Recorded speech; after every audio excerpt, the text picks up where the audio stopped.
आज का हमारा टॉपिक है homeostasis in plants according to our book. हमारी बुक कहती है कि इन्वायरमेंट के अंदर जब कोई भी चेंज आता है, एक सेकेंड,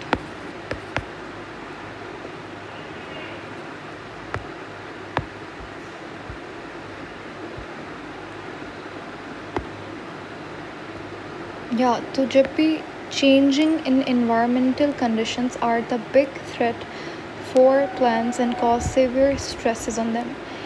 एक प्लांट के एक्सटर्नल इन्वायरमेंट के अंदर जब कोई चेंज आता है तो प्लांट की इंटरनल बॉडी में भी कुछ चेंजेस आते हैं, ताकि उनका जो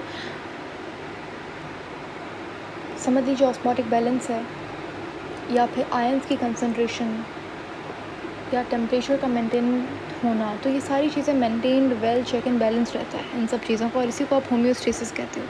आगे वो कहता है कि प्लांट की बॉडी के ऊपर भी स्ट्रेस आता है और प्लांट इस स्ट्रेस से इस तरीके से डील करता है कि कुछ अडेप्टेशंस होती हैं, ठीक है, कुछ एडजस्टमेंट्स या फिर अडेप्टेशंस होती हैं जो प्लांट अंडरगो करता है उससे in order to survive in that stressful condition, ठीक है। इनमें कुछ ना कुछ मेटाबॉलिक एक्टिविटीज़ होती हैं ताकि वो अपना इंटरनल टेम्परेचर या टेम्परेचर जस्ट एग्जांपल है, ठीक है, अपना इंटरनल इन्वायरमेंट को बैलेंस कर सके when there is some change in the external environment, ठीक है। ये जो सेट ऑफ मेटाबॉलिक एक्शन है इसको हम लोग होम्योस्टेसिस कहते हैं, ठीक है।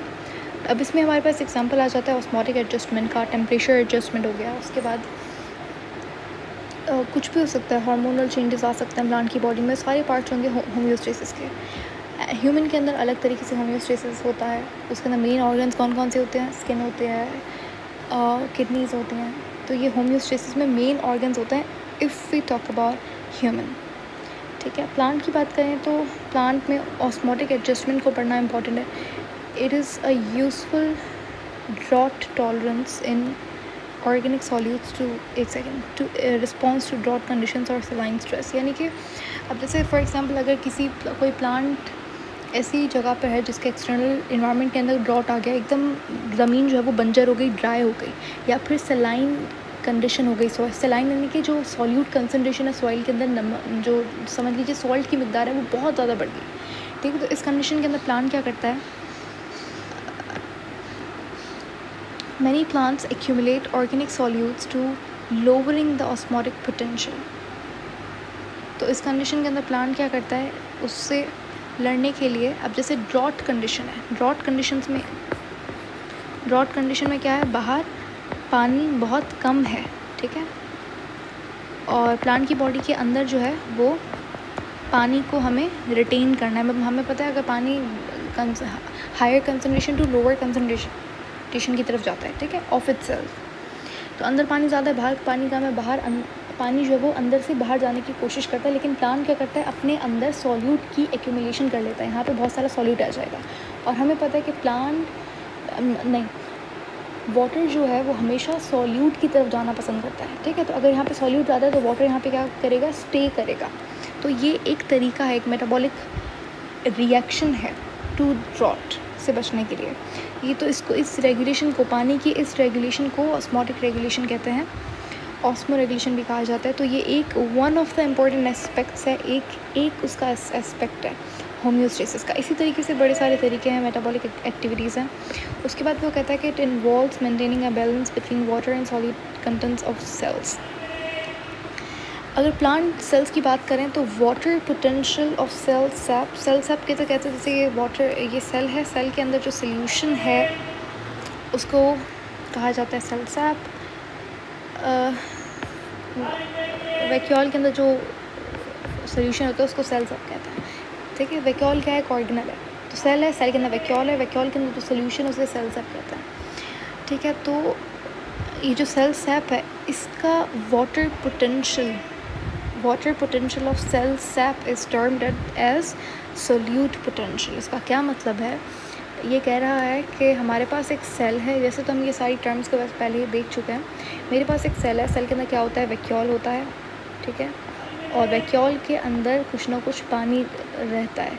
अच्छा, वैक्यूल के अंदर जो सोल्यूशन होता है उसको सेल सैप कहते हैं। सेल सैप के अंदर पर्टिकुलर अमाउंट ऑफ सॉल्यूट है और पर्टिकुलर अमाउंट ऑफ वाटर है। तो जो वाटर है उससे जो मूवमेंट हो रही है, उसके अंदर जो काइनेटिक एनर्जी है उसे बोलते हैं वाटर पोटेंशियल। तो सेल सैप के पास कुछ ना कुछ वाटर पोटेंशियल रहता है, और इस सेल सैप के अंदर जो वाटर पोटेंशियल है उसको सॉल्यूट पोटेंशियल कहेंगे। The water potential of cell sap is termed as solute potential. Just a second, let it be saved first.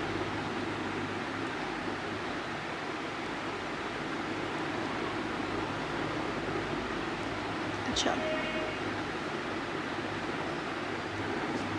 वैसे let me just tell you, water potential एक अलग चीज़ है, सॉल्यूट पोटेंशियल अलग है। इसको मैंने डिटेल में एक्सप्लेन किया है आपको लास्ट वाली वीडियो के अंदर, one of the last videos के अंदर कुछ, वहाँ पे ये पूरा टॉपिक हमने पोटेंशियल्स का देखा था। वैसे वाटर पोटेंशियल क्या होता है, पानी का कंटेनर है, उसके अंदर मॉलिक्यूल्स हैं, उसके उनके पास वो मूव कर रहे हैं, कुछ ना कुछ काइनेटिक एनर्जी होगी। इस काइनेटिक एनर्जी को आप बोलते हो वाटर पोटेंशियल, जिसको ग्रीक सिंबल साई से रिप्रेजेंट किया जाता है। सॉल्यूट पोटेंशियल क्या होता है कि इस वाटर पोटेंशियल को कम करने की सलाहियत को, कम करने की ताकत को सॉल्यूट पोटेंशियल कहते हैं। Magnitude of decreasing water potential by addition of solute is called as solute potential. इसको साई एस से रिप्रेजेंट किया जाता है।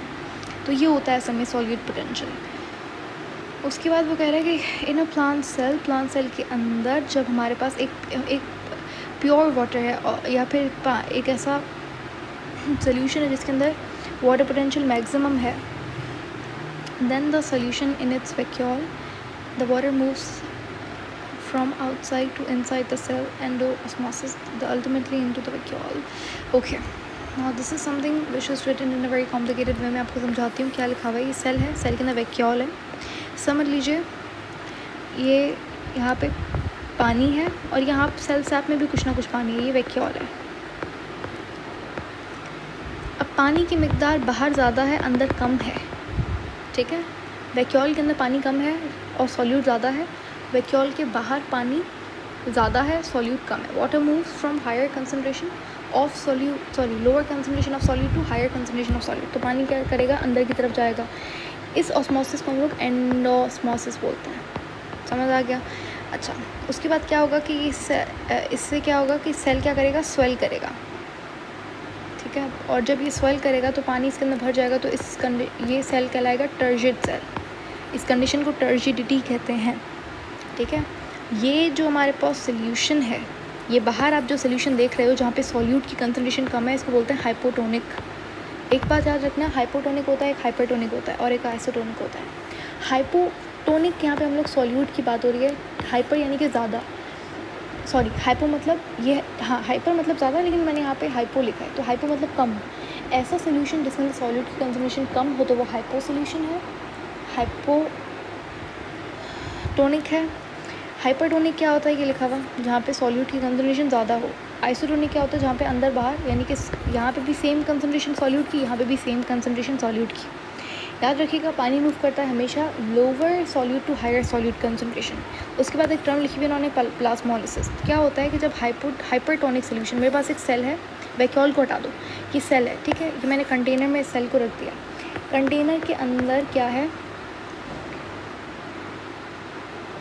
कंटेनर के अंदर हाइपरटोनिक सोल्यूशन है। हाइपरटोनिक का मतलब क्या है, सॉल्यूट की कंसंट्रेशन ज़्यादा है और अंदर सेल के अंदर सॉल्यूट कम है और पानी ज़्यादा है। तो बताओ पानी कहाँ से कहाँ मूव करेगा, बाहर, अंदर से बाहर की तरफ मूव करेगा।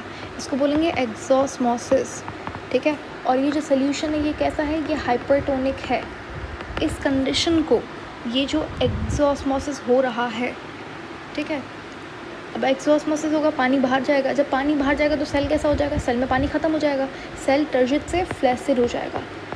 अब इसको हम लोग बोलेंगे plasmolysis,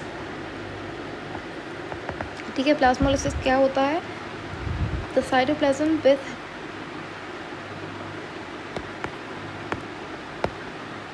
with its plasma membrane shrinked from the cell wall, यानी कि सेल ऐसे सिकुड़ा हुआ हो जाएगा, इसको बोलते हैं श्रिंक हो जाएगा, फ्लैसिड सेल उसे बोला जाता है। इस कंडीशन को हम लोग प्लाज्मोलिसिस बोलेंगे। तो ये सिंपल सी बातें लिखी हुई हैं इतनी लंबी करके, ऑस्मोटिक एडजस्टमेंट्स ऑफ, इसको ऑस्मोरेगुलेशन कहा जाता है। नेक्स्ट हमारा टॉपिक है कि किस तरीके से डिफरेंट टाइप्स ऑफ प्लांट के अंदर अकॉर्डिंग टू देयर इन्वायरमेंट या फिर इकोसिस्टम ऑस्मोटिक बैलेंस हो रहता है, ठीक है। Hydrophytes, mesophytes, halophytes, xerophytes. Phyte का वर्ड होता है प्लांट के लिए, जैसे ज़ीरो है तो ज़ीरोफाइटिक प्लांट्स डेजर्ट में रहने वाले। हेलो सॉल्ट के लिए होते तो ऐसे प्लांट्स जो कि सॉल्ट कंडीशन में मिलेंगे। हाइड्रोफाइट्स जो कि पानी में रहने वाले प्लांट्स होंगे, और मीसोफाइट्स मेरे ख्याल से जो मॉडरेट कंडीशंस में पाए जाने वाले प्लांट्स होते हैं। इसको हम लोग नेक्स्ट वीडियो में कवर करेंगे। Until then take care, thank you so much for watching.